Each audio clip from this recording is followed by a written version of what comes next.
Oh boy, he's talking about Mando. Oh boy, he's talking about Mando. Yes, I'm talking about Mando. Okay, because I don't know. I feel like it because I just do. It's something I gotta talk about because yesterday's episode, or shall I say, 2 days ago. It depends on when this video is coming out. Was a rather very, very, very, very, very, very to the power of 999 varies good. But in all honesty, let me talk about my history with Star Wars real quick to spread some like background.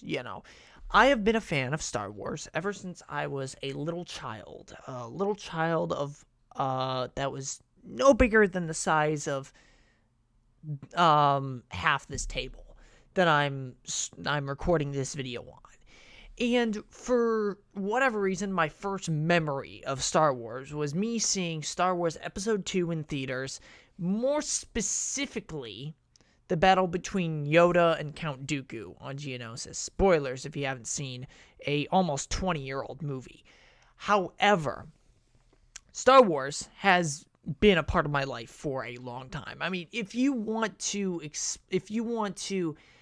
explain my love for Star Wars, I'm gonna put up this image right here. Okay, this image explains a lot of how much I love Star Wars. To really just go into like my love for Star Wars in general, I mean, look no further than this wall of Lego Star Wars stuff that I've had for quite a few years. I mean, even that, okay, even my Lego Death Star that I have is one of the greatest things I've ever built and put together. It's so cool.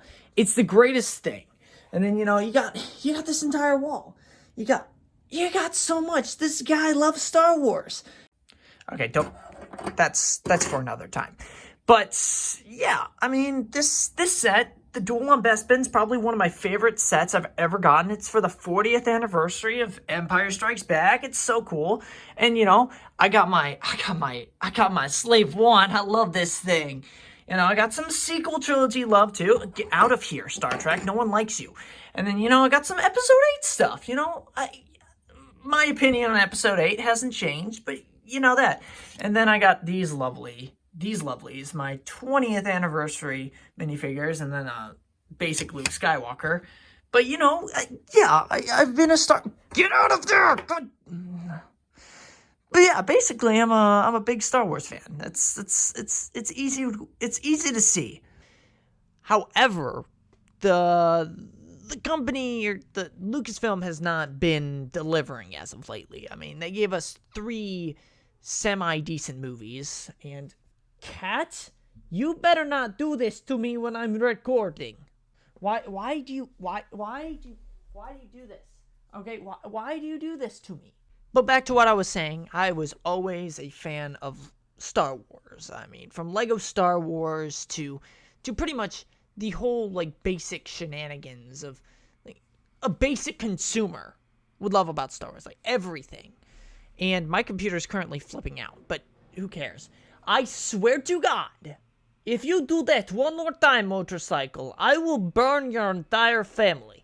But I digress. It's been a life thing for me for a long time. I mean, Star Wars has always been that one thing that has remained consistent throughout my years, aside from Nintendo and, well, the aforementioned Star Trek, which I will get to at some point. My explanation for why I like Star Trek.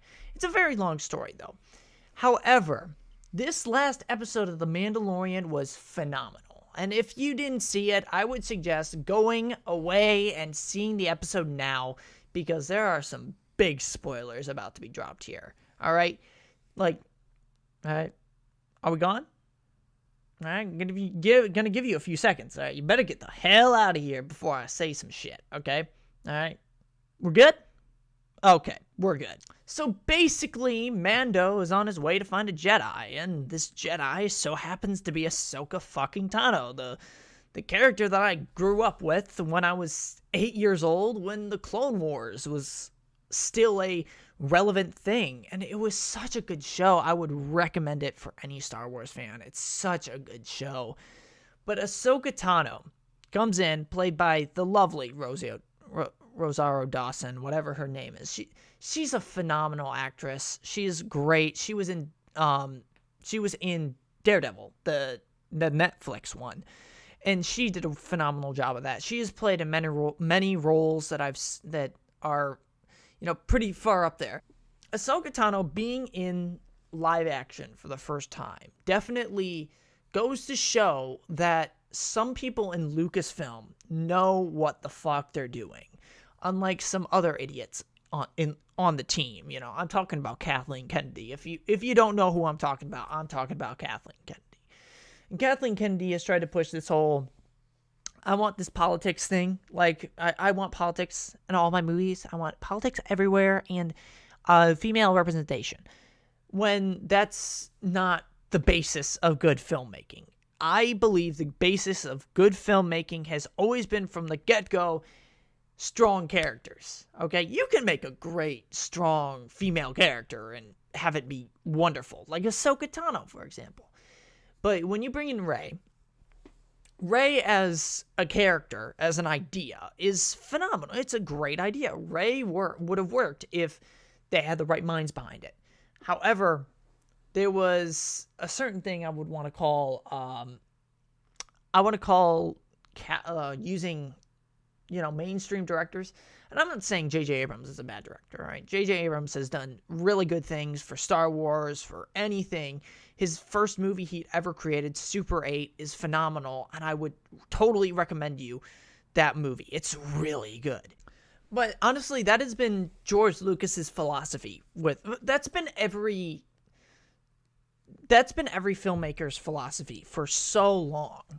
This idea of writing a really good story and a really good character. However, the story that we got in the sequel trilogy, might I go on and on about it, it was not as good as a lot of people were expecting. It was bare bones. There was no story arcs. It was such a like drag to the finish line that we were all ready. All the Star Wars people were ready for something new. And something new we got. And that was The Mandalorian. God, this video is going to take forever to edit. As I've been saying, it was George Lucas and every director. It's like every director's point to write a good story. And for some reason, they just didn't do it this time. It didn't translate well. And it's really sad that it didn't translate well. However, with The Mandalorian, they got good writers. They got Jon Favreau and Dave Filoni to write this. And it was so good because when I heard Dave Filoni and Jon Favreau were connected to this project with a Mandalorian bounty hunter, I was like, oh my God, here we go. And they were giving it a live action budget. And I was like, oh my God, they're going to give Dave Filoni a live action show. Because all I've known from Dave Filoni is his animation stuff. All he did was animation. And when they gave him a live action show, I was just like, oh my God, it's so good. And then we got it, and it was like, oh my God, it was so good. And when we got episode 9, I was so disappointed, but I was so happy that Dave Filoni was doing Star Wars again. And we got The Mandalorian. Now, the ending of the episode, though, was rather interesting. It was Ahsoka being like, oh, okay, so where's Admiral Thrawn? To the villain of the episode. She was like, where is Admiral Thrawn? Where is Grand Admiral Thrawn? And that sent chills down my spine. I was like, oh my God, Dave Filoni, you are not doing this to us. You're not just giving us Ahsoka. You're also going to give us Ezra Bridger and Admiral Thrawn. Okay, you're going to give us all of that. And it's so exciting to see what Star Wars is going to become now as a serialized TV show. Or not serialized. I don't know what the word is. As a TV series, and I quote. Like, The Mandalorian by far is the best version of Star Wars anybody could get right now. It's so good. It's phenomenal. And I'm just super excited about it. I'm super excited about what they're going to do next and what's in store for season 3 and all that. So honestly, I just wanted to get it off my chest. I think it was great. This video has been a mess, and it's going to be a mess for me to edit, but nonetheless, I'm going to edit it as best as I can. And yeah, hopefully you guys enjoyed, and peace out, everybody.